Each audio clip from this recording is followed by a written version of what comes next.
Setelah evakuasi 67 korban ambruknya pondok pesantren Al-Ghazini di Sidoarjo, Jawa Timur, Menteri Pekerjaan Umum Dodi Hanggodo bilang, pembangunan ulang pondok pesantren kemungkinan bisa dilakukan menggunakan APBN.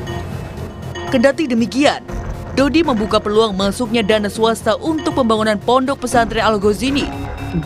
Anggaran kan selama ini sebetulnya Ponpes itu ada di Kementerian Agama ya. Cuman kan ini ke kondisi darurat, yang di Sidoarjo pasti kita yang masuk. Kemudian sambil berjalannya waktu, insya Allah cukup lah.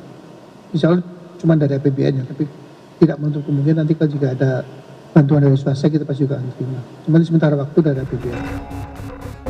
Soal wacana penggunaan APBN untuk pembangunan kembali pondok pesantren Al-Ghazini, Wakil Ketua DPR Sufmi Dasko bilang, wacana ini belum final.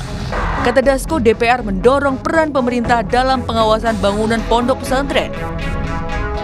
Belum pada suatu kesimpulan, tapi pada intinya DPR RI akan mendorong juga pemerintah untuk memperhatikan bangunan-bangunan pesantren yang sudah lama dan tua untuk supaya dapat dibantu untuk mengantisipasi supaya tidak terjadi lagi hal-hal seperti yang kemarin terjadi. Ambruknya pondok pesantren Al-Ghazini Sidoarjo jadi momentum pendataan kondisi dan mitigasi pembangunan pondok pesantren.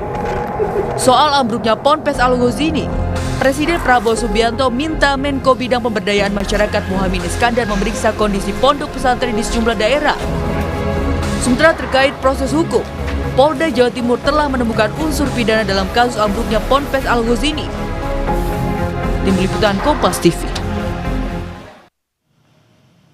Wacana penggunaan APBN untuk pembangunan Ponpes sudah mengemuka, lalu bagaimana mekanisme dan sikap DPR soal wacana ini? Kita akan bahas bersama Wakil Ketua Komisi 5 DPR RI, Saiful Huda. Mas Huda, selamat petang. Petang, Mas. Siap. Mas Huda, saya ingin tanyakan dulu, bagaimana sikap DPR terkait dengan wacana pembangunan Ponpes Al-Ghazini menggunakan APBN? Ya, secara prinsip kan nggak ada yang dilanggar. Karena selama ini pesantren juga pernah di beberapa kabupaten, provinsi yang lain juga mendapatkan bantuan dari APBN. Terlebih-lebih menyangkut soal pesantren ini ada undang-undangnya sendiri, Mas. Nah, di dalamnya undang-undang pondok pesantren ini isunya juga terkait dengan infrastruktur pesantren. Jadi dari perspektif alokasi anggaran nggak ada yang masalah, nggak ada yang ditabrak. Karena begini Mas Huda, sejumlah anggota DPR juga turut mengkritik terkait dengan wacana ini. Misalnya seharusnya dilakukan investigasi terlebih dahulu terkait dengan apa yang kemudian terjadi di Al-Ghazini dan perlu dilakukan kehati-hatian terkait penggunaan APBN. Tanggapan Anda? Ya, tentu terkait dengan ini itu hal lain sebenarnya. Bahwa itu perlu ada proses dan seterusnya, kan setahu saya sudah juga itu diproses oleh Polda Jatim. Jadi pada konteks itu tidak relevan kalau misalnya menolak pembangunan pesantren menggunakan APBN, karena yang sudah pernah terjadi, mandatori di dalam undang-undangnya juga sudah ada. Jadi tidak ada yang dilanggar sama sekali ketika APBN misalnya ingin membantu terkait dengan pembangunan infrastruktur pesantren. Yang kedua, Mas, pondok pesantren ini usianya hampir 180 tahun. Jadi pesantren ini sudah lebih dulu ada sebelum pemerintah negara ini diproklamasikan. Jadi menyangkut soal berbagai isu, soal IMB dan seterusnya, saya kira ini bagian dari perbaikan yang terus kita lakukan. Tapi fakta bahwa pesantren ini memang sudah ada puluhan tahun sebelum bangsa ini berdiri. Nah, dalam posisi itu ketika banyak kekurangan menyangkut soal keberadaan pondok pesantren, menurut saya ini bagian dari kelalaian pemerintah juga yang selama berpuluh-puluh tahun tidak hadir.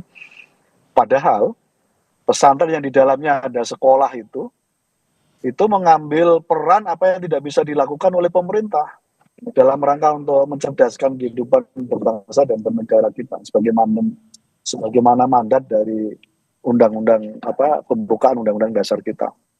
Oke, bahwa secara prinsip memang tidak dilanggar, tapi juga tadi Anda menyebut ada kelalaian pemerintah terkait dengan mungkin revitalisasi pesantren. Ada juga suara dari anggota DPR lainnya meminta kepada pemerintah untuk berdiskusi terlebih dahulu dengan DPR RI. Sejauh ini pembahasan wacana pembangunan Ponpes Al-Qazi seperti apa? Apakah sudah ada komunikasi dengan pemerintah? Sebenarnya ya normal-normal saja. Pak Presiden sudah menginstruksikan supaya ada dalam situasi force majeure ini ada penanganan dan diberikan tanggung jawabnya kepada Kemenko PM, Pak Muhaimin misalnya. Ini proses yang wajar saja, dan misalnya ada penanganan yang sifatnya jangka pendek, jangka menengah, jangka panjang. Itu semuanya kan sudah disampaikan oleh Pak Presiden. Beliau punya komitmen kuat,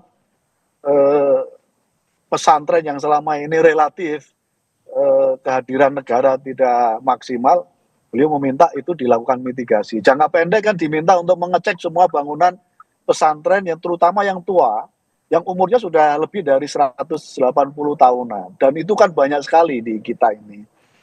Nah, setelah dicek, jangka pendeknya lagi, apakah ini mau dibangun, pakai skema apa, kita serahkan pada pemerintah. Tapi prinsipnya pemerintah harus hadir menurut saya, karena itu ribuan peserta didik yang ada di pesantren-pesantren kita. Oke, artinya DPR akan menyetujui wacana terkait dengan penggunaan APBN untuk pembangunan Ponpes Al-Qazi, Mas Huda? Saya kira kalau DPR nggak menyetujui malah salah. Oke. Karena memang undang-undangnya sudah memberikan mandatori untuk APBN. Baik. Bisa dibangun pondok pesantren termasuk sekolah yang ada di dalam pondok pesantren. Baik, kita tunggu